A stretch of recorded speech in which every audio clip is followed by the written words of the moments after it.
Welcome to Sikhcast, brought to you by Sikh Research Institute, illuminating every path. Waheguru Ji Ka Khalsa, Waheguru Ji Ki Fateh. My name is Sukhmann Kaur, and I am the Associate Editor of the Guru Granth Project. We are pleased to announce the release this month of Guru Arjan Sahib's Birhare. This Bani is revealed in Rag Asa, which is a musical mode of hope, anticipation, and devotion. The word Birhare comes from the word birha, which means separation or the pain of separation. Birhare in this particular context, it refers to the songs of separation. So it's a poetic form that gives voice to the pangs of separation that seekers feel in their perceived disconnection from IkOankar, the divine.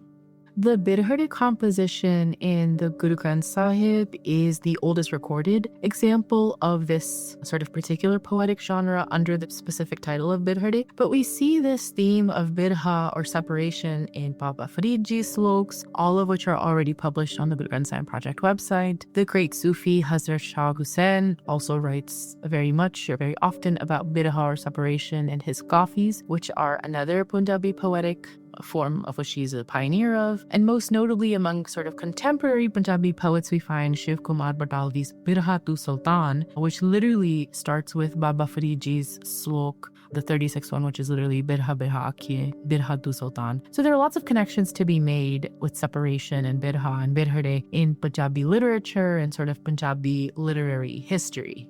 These Sabads in the Ashpadi form, so 8 stanzas each, take us on a journey with Guru Arjan Sahib. So it's this journey that reflects the seeker, who is feeling disconnected and lost and separated, to finally the seeker who finds connection and union in their devotion to IkOankar.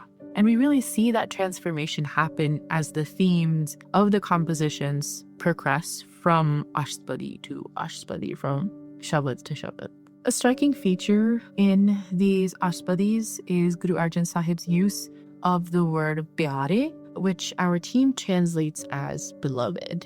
Pyare is invoked in a majority of the stanzas of all 3 Ashpadis. However, more notable is that sort of the movement between who pyare refers to in the first Shabad, or like beloved, and then who it refers to in the second and third. In the first Ashpadi, Guru Arjan Sahib uses pyare to lovingly refer to us as seekers. So in doing so, the sort of typical hierarchical or transactional paradigms of many relationships, particularly relationships where there is like a power dynamic involving a teacher and a student, are transcended. So this softens the perspective, sort of striking a chord with all of us, one of love and care and tenderness.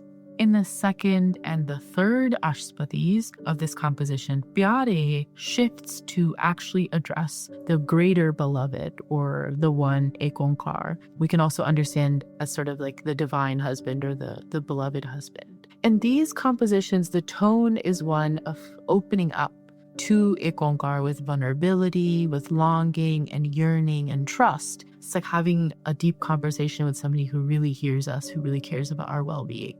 So this is the journey in Birhare. It's a journey from being a seeker to realizing IkOankar everywhere in all places, to finally experiencing that connection with IkOankar in like a really lived and embodied way. So the transition from using pyare to address us as seekers to pyare as addressing the beloved one or the beloved husband mirrors this journey and highlights the way that the one kind of becomes central to our consciousness, as the beloved husband becomes central to how we move through the world, how we speak, how we engage with one another.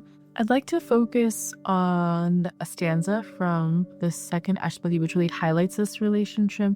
Sundar sugar sujan prabh mera jeevan tars dikhai. Our team translates this as, my Prabhu is beautiful, adept, all-knowing. Life is received where Prabhu reveals a glimpse. So this stanza really emphasizes in the kind of first part of it the qualities or the divine qualities of IkOankar, which kind of adorn our intimate relationship with the one. And we can contextualize this relationship by comparing it to that of a sort of happily or blissfully married couple. A relationship in which, we all sort of hope that we learn more about ourselves, that we kind of come into a greater awareness of ourselves, and we also become more whole together. In the paradigm of the Guru Granth Sahib, all Seekers, all of us are known as feminine beings or kind of referred to as feminine beings. So this first Aspadi is in the feminine voice, and we are understood as being incomplete without this union to the beloved husband, IkOankar. The beloved husband is all-knowing. Therefore, we feel no other pull elsewhere. We only turn to the beloved husband. We only want to turn to the beloved husband. We only want to be heard by the beloved husband. We only want to be in devotion to the beloved husband. Here, we learn that it is through this union, through this devotion, through this really tender connection with the beloved husband that we come into ourselves in a greater sense and in a kind of with our greater purpose in life, and what it means to devote ourselves to that purpose and to that connection. So through the divine union, we shift from knowing ourselves in a kind of limited way, this like me, myself, and I type thinking, and we kind of go beyond that, escape that sort of mentality to kind of connect with our true or complete sort of capital S self. So I invite you to get comfortable and take time reading through the literal translations, the interpretive transcreations. Take a look at the transcriptions where you can find the word meaning, grammar, and etymology. You read through the commentaries and allow yourself some time to reflect and kind of think on your own relationship with this Bani, with Birhare, revealed by Guru Arjan Sahib. Thank you. Vaheguru Ji Ka Khalsa, Vaheguru Ji Ki Fateh. Read the translations and commentaries at gurugranthsahib.io. You are listening to Sikhcast by Sikh Research Institute, illuminating every path.